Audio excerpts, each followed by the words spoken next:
During harvest time, every hour counts on this vineyard outside Paarl in South Africa's Western Cape province. By 4 o'clock in the morning, the workers are already in the fields.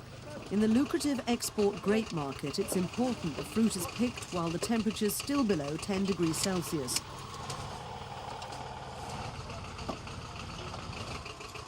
The majority of the farm labourers in this area are women, and they're paid by the amount they pick. But these workers are different. They're part of a new initiative which the South African government and the country's white commercial farmers hope will avert the disastrous land invasions threatening to destroy Zimbabwe. People's living standards will be much improved, even your outlook. Your house, the standards will be better. Your children, the school. The children will be able to have what they need. You can plan a good future for your children.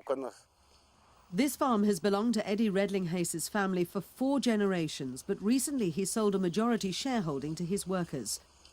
They're looking at an investment of about $5,000 each into the business.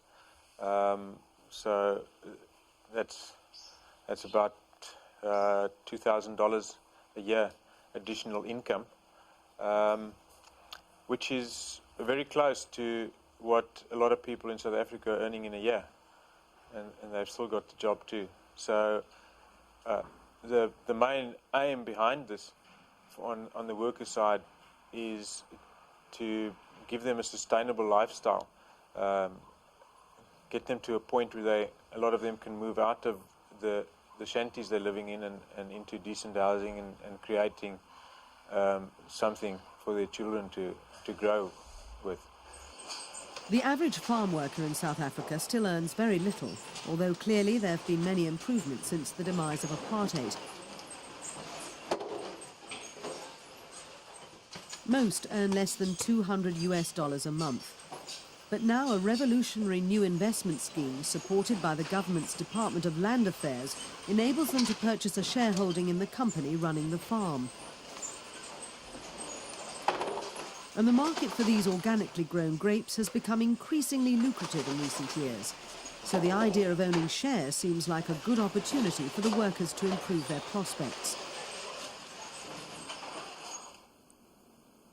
I don't have the education to become a manager on certificates, but I think I can go further. If I have the money, I will.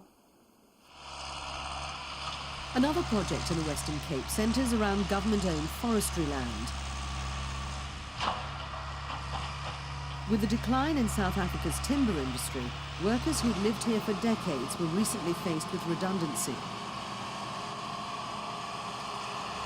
The commercial winery adjoining the forest noticed some of the government land was more suited to vines than trees.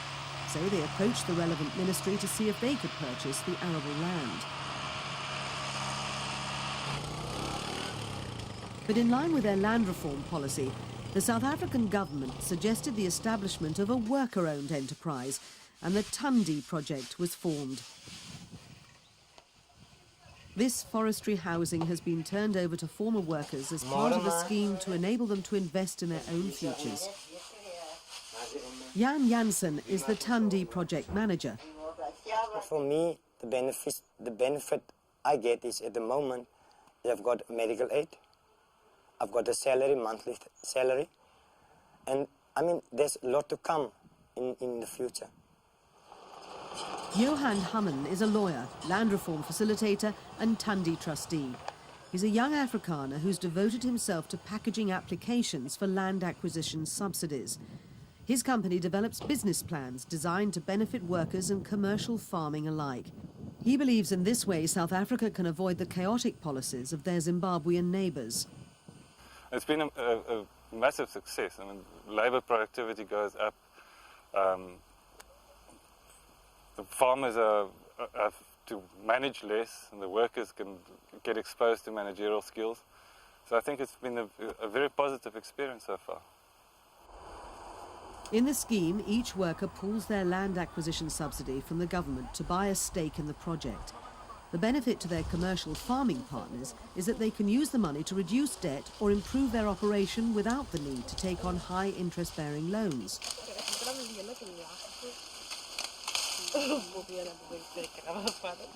Historically, farm workers have been economically and politically dominated in South Africa. Now, wages and conditions for women should improve, and at least workers participate in the decision-making process. Under apartheid, 87% of the country's land was reserved for white residents. Now the South African constitution guarantees the right to housing, healthcare and social security, amongst other basic needs. For these workers, the fruits of their labours belong to them.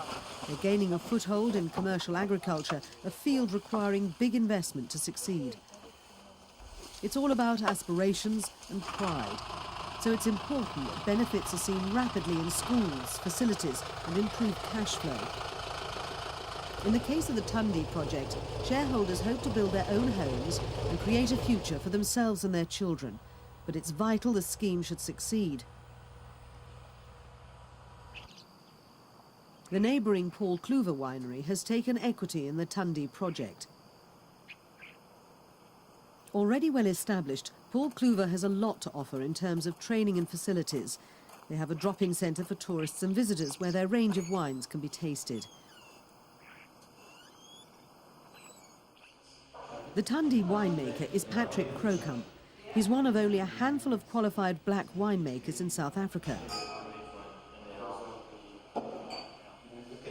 These Thandi wines are very palatable indeed and are already exported for sale abroad. Selling at around $10 a bottle, the profit margin for Thandi is impressive and the future looks encouraging. And Patrick Kraukamp, who started on the farm as a labourer, has developed a very satisfactory career for himself. With his Thandi wines, Patrick is achieving results that he could never have aspired to in the bad old days. The Thandi wines was received very well over there in London. From there, there was a big demand of Thandi wines. So the things is going very good for the Thandi future, Thandi wines. There's an obvious need for land ownership in South Africa to change hands, so the success of projects like these is vital.